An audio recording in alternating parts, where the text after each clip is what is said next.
दीवार के पीछे रात के ठीक 12:30 अंशुल अपने कमरे में अकेला पढ़ाई कर रहा था। कमरे की खामोशी अचानक अजीब लगने लगी। पंखे की आवाज धीमी पड़ गई और ऐसा लगा जैसे कमरे की दीवार से हल्की हल्की खरोंचने की आवाज आ रही है। वो चौंक कर दीवार की तरफ देखता है पर कुछ नहीं। खुद को समझाता है शायद चूहा होगा, लेकिन तब वही आवाज फिर आती है। टिक टिक टिक, खुर खुर। अब की बार साफ सुनाई देती है, जैसे कोई दीवार के भीतर से नाखून रगड़ रहा हो। अंशुल घबराकर मोबाइल की टॉर्च ऑन करता है और दीवार के पास जाता है।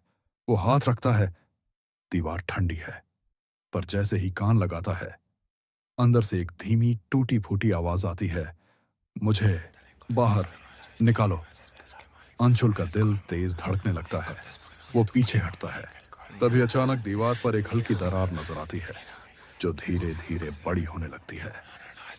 कमरे की लाइट्स टिमटिमाती हैं। पंखा अपने आप बंद हो जाता है। अंशुल डरते डरते टॉर्च मारता है। दरार से काले सड़े हुए हाथ बाहर निकलने लगते हैं। वो चिल्लाता है और बाहर भागने की कोशिश करता है, लेकिन दरवाजा अपने आप बंद हो चुका है।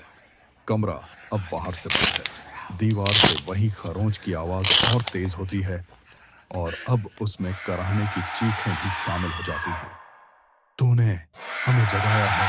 अंशुल बेतहाशा दरवाजा पीटता है, पर कोई सुनता ही नहीं। पीछे से आवाज आती है, धीरे धीरे कदमों की। वो पलट कर देखता है और दरार से पूरी काली परछाई बाहर निकल आती है।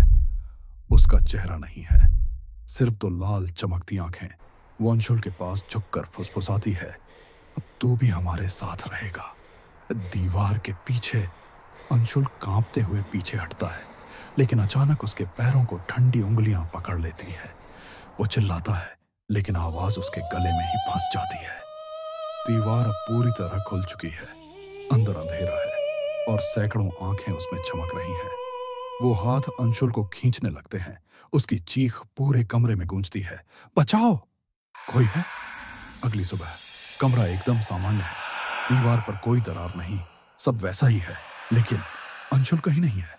बस उसकी किताबें जमीन पर बिखरी पड़ी हैं और अगर कोई ध्यान से सुने तो दीवार के पीछे से अब भी एक हल्की आवाज आती है, बचाओ, मुझे बाहर निकालो।